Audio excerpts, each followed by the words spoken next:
আসসালামু আলাইকুম রহমতুল্লাহ। প্রিয় দর্শক, কেমন আছেন? আশা করি ভালো আছেন। প্রিয় দর্শক, কেন্দ্রীয় ব্যাংকের নিষেধ, তাই লভ্যাংশ দেবে না 10টি ব্যাংক। চলুন বিস্তারিত জেনে নিই।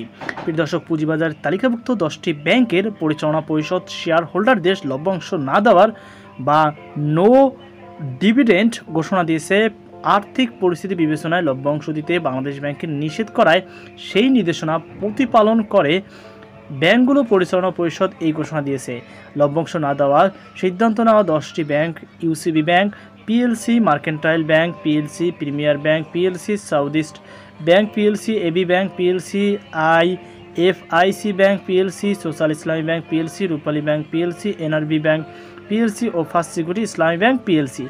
2024 সালের 31 ডিসেম্বরে সমাপ্ত হওয়া হিসাবে বছরের নিরীক্ষিত আর্থিক প্রতিবেদন পর্যালোচনা করে শেয়ার হোল্ডারদের জন্য এই সিদ্ধান্ত নিয়েছে ব্যাংকগুলোর পরিচালনা পরিষদ।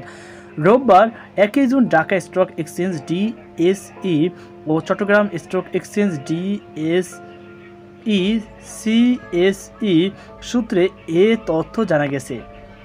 কোম্পানিগুলোর পরিচালনা পরিষদের বৈঠকে সর্বশেষ বছরের নিরীক্ষিত আর্থিক প্রতিবেদনের পর্যালোচনা ও অনুমোদনের পর লভ্যাংশের এই সিদ্ধান্ত নেওয়া হয়।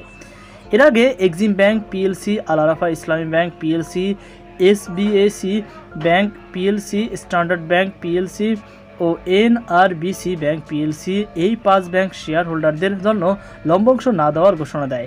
কেন্দ্রীয় ব্যাংক মোট 18টি ব্যাংককে লভ্যাংশ দিতে নিষেধ করেছে। 2 দফায় 15টি ব্যাংক সেটি মেনে চলার সিদ্ধান্ত জানালেও এখনও 3টি ব্যাংকের পরিচালনা পরিষদ আনুষ্ঠানিক কোনো ঘোষণা দেননি। সর্বশেষ ঘোষণা দেওয়া 10টি ব্যাংকের সিদ্ধান্তগুলো হলো: ইউসিবি ব্যাংক, সর্বশেষ হিসাব বছর কোম্পানির শেয়ার প্রতি মুনাফা হয়েছে 0.05 টাকা। আগের হিসাবে বছরের একই সময় কোম্পানির শেয়ার প্রতি মুনাফা ছিল 1.45 টাকা। আর গত 30 জুন শেয়ার প্রতি নিট সম্পদ মূল্য NABPS দাঁড়িয়েছে 26.42 টাকায়। কোম্পানিটির ঘোষিত নো ডিভিডেন্ড সহ অন্যান্য আলোচ্য বিষয়ে শেয়ার হোল্ডারদের অনুমোদনের জন্য বার্ষিক সাধারণ সভা AGM হবে আগামী 31 জুলাই। এ লক্ষ্যে শেয়ার হোল্ডারদের নির্বাচনে আগামী 29 জুন রেকর্ড ডেট নির্ধারণ করা হয়েছে। মার্কেন্টাইল ব্যাংক, সর্বশেষ হিসাব বছর কোম্পানির শেয়ার প্রতি মুনাফা হয়েছে 0.58 টাকা।